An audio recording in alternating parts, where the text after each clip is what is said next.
Headlines आपने देखी, तफसीली खबरों से पहले आज की 3 बड़ी खबरें। हुकूमत और पीटीआई मुज़ाकरात अहम पेशरफ्त ना हो सकी।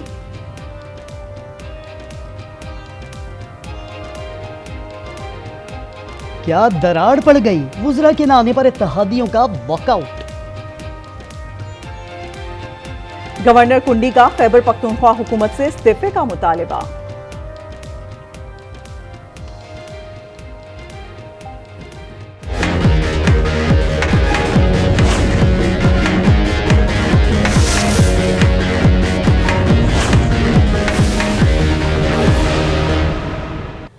और सबसे पहले बात चैंपियंस ट्रॉफी की। पाकिस्तान के उसूली मौकिफ के आगे भारतीय बोर्ड ने हथियार डाल दिए, तमाम शराइत मान ली। चैंपियंस ट्रॉफी 2025 हाइब्रिड मॉडल के तहत होगी।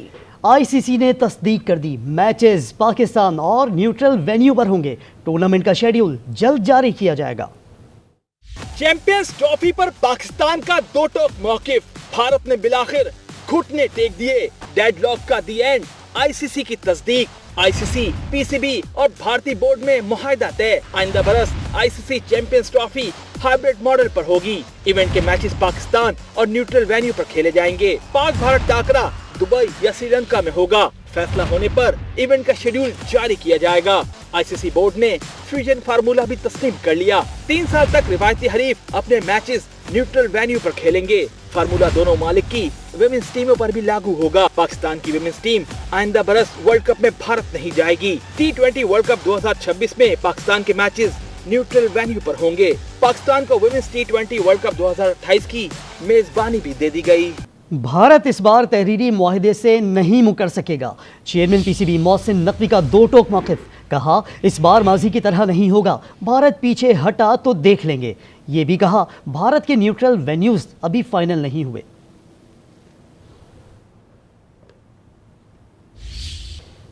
खेल के बाद शामिल करेंगे खबर सियासी मंजरनामे से और बात करेंगे मुज़ाकरात की गूंज की। हुकूमत और तहरीक इंसाफ में मुज़ाकरात पर बेयकीनी के बादल छाए हुए हैं। राबतों के बावजूद अब तक कोई अहम पेशरफ्त न हो सकी।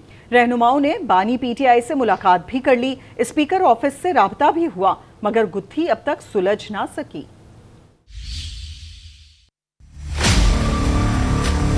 कभी मुज़ाकरात को तैयार, कभी इनकार। पीटीआई कभी हाँ कभी ना से दो चार। हमारे और गवर्नमेंट के मुज़ाकरात इस वक्त चल नहीं रहे। हुकूमत इस चीज़ में इंटरेस्टेड नहीं है।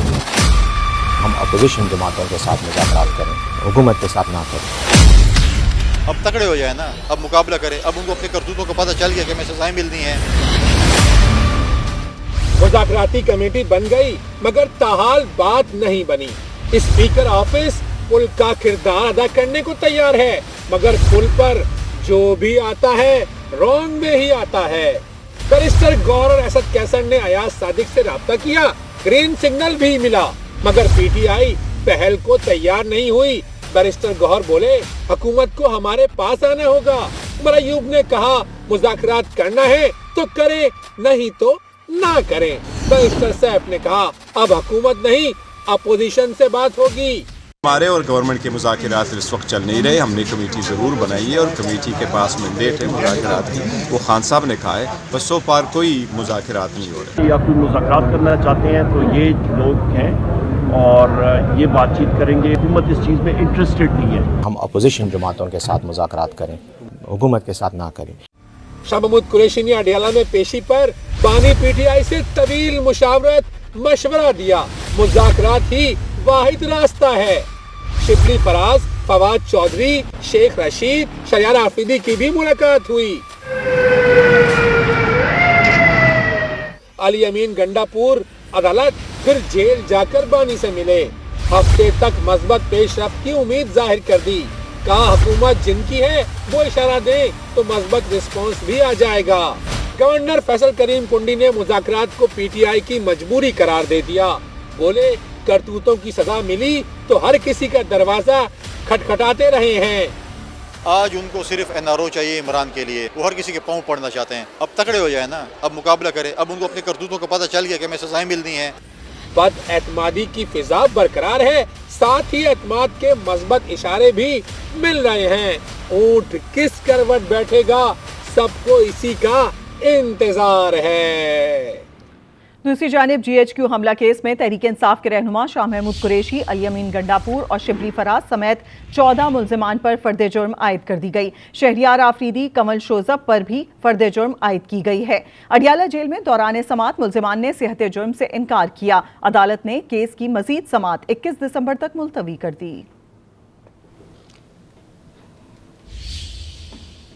हुकूमत ने मुल्क में करप्शन का एतराफ़ कर लिया। ख्वाजा आसिफ बोले, आधी करप्शन ख़त्म हो जाए तो IMF की ज़रूरत नहीं रहेगी। एक ब्यूरोक्रेट ने शादी की सलामी में 4 अरब रुपए कमाए। कस्टम कलेक्टर 40-50 करोड़ रुपए रिश्वत लेते हैं। वज़ीर ख़जाना मोहम्मद औरंगज़ेब ने कहा, नॉन फाइलर्स के गिर्द शिकंजा सख्त होगा। करप्शन का जाल भी, टैक्स चोरी का बबाल भी। हुकूमत ने 2 महाजों पर लड़ने का ऐलान कर दिया। वजीर दिफा ख्वाजा आसिफ ने इंतहा की करप्शन का एतराफ़ कर लिया। बोले, हलाल और हराम की तमीज़ ख़त्म हो गई।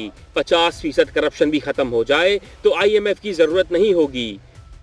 कल्चर जो है करप्शन का जो है वो एम्बेडेड है हमारी गवर्नमेंट के अंदर, यानी अब हलाल और हराम की तमीज़ ख़त्म हो गई हुई है। हमारे यहाँ पे जो एक दीमक की तरह हमारी इकोनॉमी को खा रही है, अगर करप्शन 50% ही रिड्यूस कर ली जाए तो हमारा मुल्क जो है ना वो सॉल्वेंट हो जाता है।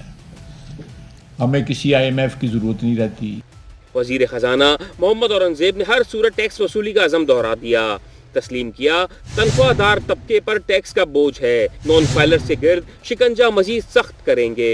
वजीर तिजारत जाम कमाल ने सनतकारों को सहूलियात का यकीन दिला दिया। कहा, FBR, कॉमर्स और ई-बेस्ड बिजनेस के लिए कानून साजी कर रहे हैं। मकसद मईशत को पैरों पर खड़ा करना है।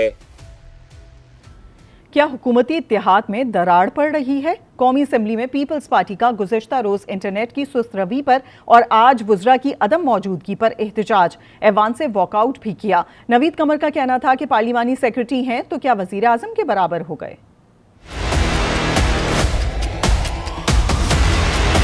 कार्रवाई डालने के लिए इधर आते हैं, कोई उल्टा सीधा जवाब दे दिया, हम कहते हैं बस अब वो गुजर गया, हम आगे बढ़ें। एक तो वजीरों को आपने ब्लैंक चेक दे दिया कि उनके आने की ज़रूरत नहीं है क्योंकि पार्लियामेंट्री सेक्रेटरी है, equal to minister. This is not the way you should run the assembly. We find it insulting to sit in a house where we get these kinds of answers. Some parliamentary secretaries who are on the dot and are excellent, but some are not properly briefed and have no clue about the subject. If this is the way we are going to run this house, then we can't be part of it.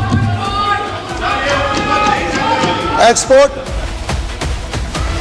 Ministers की presence है, उनके लिए मैंने prime minister साहब को खत लिखा। कुछ 2 दिन हाजिरी ठीक रही, आज सादिक साहब बैठे हुए हैं और दूसरे मौजूद नहीं हैं। जाहिर है इस हाउस की कार्रवाई के लिए हम चाहेंगे कि फ्रंट बेंचेस ज़रूर हाजिर हों। रुक करेंगे ज़िला कुरम का, जहां कशीदगी के बायस रास्ते ताहाल बंद हैं। गवर्नर फैसल करीम कुल्डी ने खैबर पख्तूनख्वा हुकूमत से इस्तीफ़े का मुतालबा कर दिया।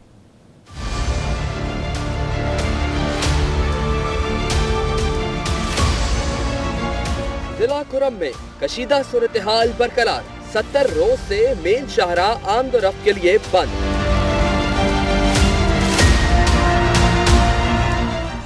गवर्नर फैसल करीम कुंडी वफाक और सूबाई हुकूमत पर बरस पड़े। गंडापुर से इस्तीफे का मुतालबा कर दिया। सूबाई हुकूमत सिर्फ बयानबाजी से काम ले रही है। वफाक की हुकूमत भी ख्वाब खरगोश की नींद सो रही है। मैं तो आज कहता हूँ कि सूबाई हुकूमत पे इसमें मुस्तफ़ी होना चाहिए कि आज वो अपने ज़िले में और उस सूबे में अमन तबाह कर गए, अमन बहाल नहीं कर सकते। एक पहाड़ी चिनार का आप रोड नहीं खोल सकते हैं, तो आप आगे क्या करेंगे इसके? उधर वजीर आला गंडापुर ने कशीदगी के खात्मे के लिए सूबाई एपेक्स कमेटी का इजलास जुम्मे को तलब कर लिया। कुरम के आवाम को सरकारी गंदम रियायती नर्ख 2800 रुपए फी मन के हिसाब से फराहम की जाएगी। जिला कुरम के लिए अद्वियात की मजीद खेप भी रवाना कर दी गई है। समाजी रहनुमा फैसल एदी भी कुरम पहुंच चुके हैं। एदी फाउंडेशन ने हेलीकॉप्टर सर्विस भी शुरू कर दी है। और अब बात यूनान कश्ती हादसे की, जिसमें जाँ बहक अफराद के लवाहिकीन गम से निढाल हैं। उन्होंने हुकूमत से मैयतों को वतन वापस लाने की अपील कर दी। यूनान में अलमनाक कश्ती हादसा, लापता पाकिस्तानियों के बचने की उम्मीदें खत्म। हादसे में जाँ बहक पाकिस्तानियों की तादाद 40 हो गई। लापता अफराद को मुर्दा करार दे दिया गया। यूनानी कोस्ट गार्ड्स ने समंदर में रेस्क्यू ऑपरेशन खत्म कर दिया। यूनान कश्ती हादसे में लापता अफराद के अहल खाना गम से निढाल है। कामुकी के नौजवान अली हैदर के अहल खाना भी बेबसी की तस्वीर बन गए। हमारे 2 बच्चे थे, एक 11वीं जमात में पढ़ता था, दूसरा ने मैट्रिक किया हुआ था। वो कह रहा था कि हमें पढ़ के भी हमें कोई रोज़गार नहीं मिलना, हमें बाहर जाना है। हमने एजेंट के ज़रिए 55 लाख रुपया दिया था यूनान जाने का। एक जो है वो लीबिया में अरेस्ट हुआ है, दूसरा कश्ती हादसे का शिकार हो चुका है।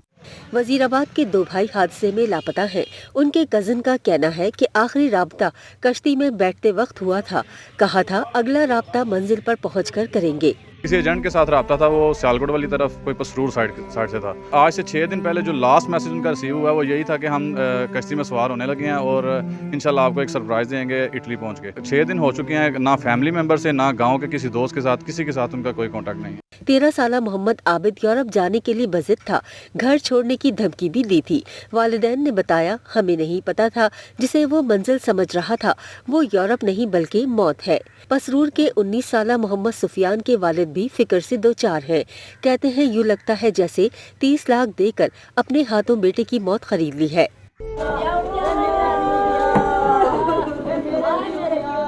सरकारी ज़राए के मुताबिक लीबिया में अभी भी कमोबेश 5000 पाकिस्तानी मौजूद हैं। यूरोप जाने के ख्वाहिशमंद ये अफराद मुख्तलिफ पाकिस्तानी और लीबिया के एजेंटों के पास हैं। पाकिस्तान के बैलिस्टिक मिसाइल प्रोग्राम पर अमरीकी पाबंदियां मुतासिबाना हैं। स्ट्रेटेजिक प्रोग्राम पर समझौता नहीं किया जा सकता। तर्जुमान दफ्तर खारजा मुमताज़ ज़हरा बलोच ने वाज़ेह कर दिया।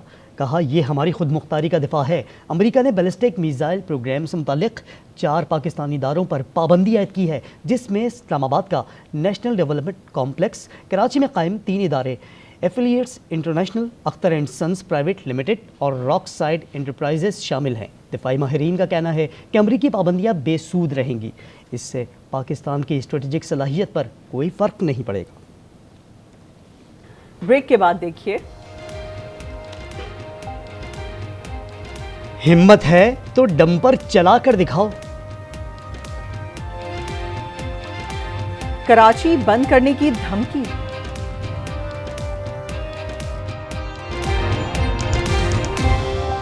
Welcome back. Governor Sindh Kamran Tessori का कहना है कि डंपर्स के खिलाफ आवाज उठाने वाला कोई नहीं। मजीद कहा कि डंपर्स के लाइसेंस की जांच पड़ताल होनी चाहिए।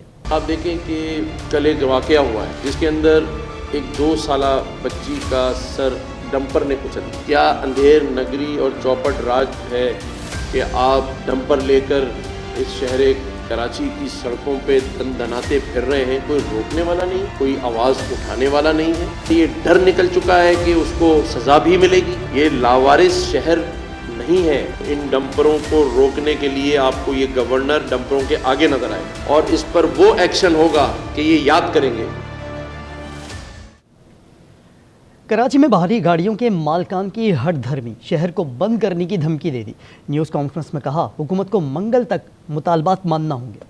की कोई और क्वालिटी वो हम पूरे करने के लिए तैयार है, लेकिन कराची शहर के अंदर बिल्डिंग तो बनना है ना, कंस्ट्रक्शन तो करना है। ऐसी कोई बात नहीं कि दोनों तरफ से नुकसान हो रहा है। रोड है किधर? रोड टेढ़े एक्सीडेंट हो रहा है। रोड बनाना किसका फर्ज है? मैं बनाऊंगा, गवर्नमेंट बनाएगा। जाते हैं एक्साइज माफिया पुलिस वो पकड़ लेता है। हम कहाँ जाए? डंपर नहीं चलेंगे, ई भी नहीं चलेगा, मजरा भी नहीं चलेगा, हम सब रोक देते हैं। हमने 72 घंटे का डेडलाइन अभी दे रहे हैं। मंगल तक अगर हमारे तहफुज़ात दूर किए ठीक है, नहीं किया तो टैंकर, डंपर, मजदा, सुपर हाईवे, नौदरा पूरे कराची को जाम कर देंगे। धमाधम मस्त कलंदर होगा। अगर किसी में हिम्मत है तो वो रोड खुलवा के दिखाई। आईजी सिंध गुलाम नबी मेमन का कहना है कि हादसात की बड़ी वजह ड्राइविंग लाइसेंस भी हैं। बातचीत के दरवाजे खुले हैं, लेकिन आवाम की हिफाजत अव्वलीन तरजीह है। ड्राइविंग लाइसेंस एक ऐसा फैक्टर है जिसकी वजह से अगर ड्राइवर के पास लाइसेंस नहीं है, अनट्रेंड है और ड्राइविंग करता है तो नेचुरली उसका नतीजा एक्सीडेंट होता है। हमने डायलॉग के दरवाजे बंद नहीं किए। पुलिस का मकसद किसी को तकलीफ नहीं देना, उसके रोज़गार को नहीं छीनना है। हमारा मकसद है कि public safety is the top of the priority. जब कोई एक्सीडेंट होता है तो एक्सीडेंट को प्रॉपर्ली वो एग्जामिन करें कि आया ये कसूर किसका था। डिसाइडेड है, एक ड्राइविंग लाइसेंस जिसने दिया है उसको पता होना चाहिए कि किसका राइट ऑफ वे है। और अब ब्रेक के बाद देखिए। खस्ता हाल सबीले माजी का दरीचा।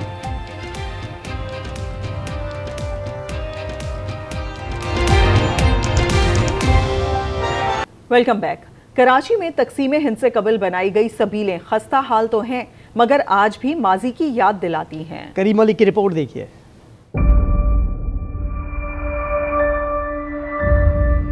जहां कराची में शदीद पानी की किल्लत है, एक ज़माना हुआ करता था जहां शहर कायद में जानवरों को पानी पिलाने की सबीलें कायम थी। वो सबीलें इस वक्त किस हाल में हैं आपको बताते हैं इस रिपोर्ट में। माजी की यादगार, गुजरे दौर के शाहकार कराची की कदीम सबीलें भी इन्हीं में शामिल हैं। सबीलें तकसीम हिंद से कबल पारसी बिरादरी ने बनाई थी। सिर्फ इंसान ही नहीं, जानवर भी सैराब होते थे।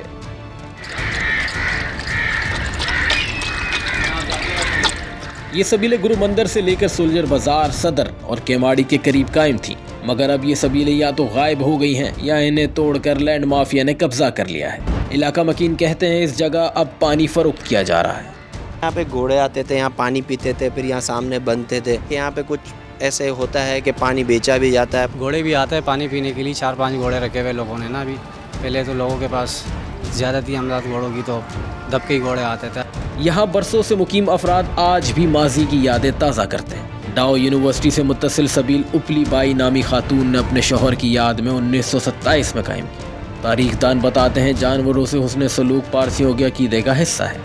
ये सनी ये पारसियों की मैं आपको बात बताऊँ, इन लोगों में जो है ना जानवर के साथ हुस्न सलूक का इनके मज़हब में है। तो जब ये यहाँ थे तो ये सारे इनके बनाए हुए हैं। ये सबीलें या तो ख़त्म हो गई हैं या गायब हो चुकी हैं। जो बाकी हैं इन पर कब्जा माफिया की नजरें हैं। सबीलें कायम करने की रफ्तार अगर तकसीम हिंद के बाद भी जारी रहती तो कराची आज बूंद बूंद को ना तरसता। कैमरामैन अदनान शेख के साथ करीम मलिक, आज न्यूज़ कराची। खस्ता हाल सबीलों के साथ आज 9 बजे अपने इख्तिताम को पहुंचा। मज़ीद अपडेट्स के लिए विजिट कर सकते हैं हमारी वेबसाइट आज.tv। देखते रहिए आज न्यूज़।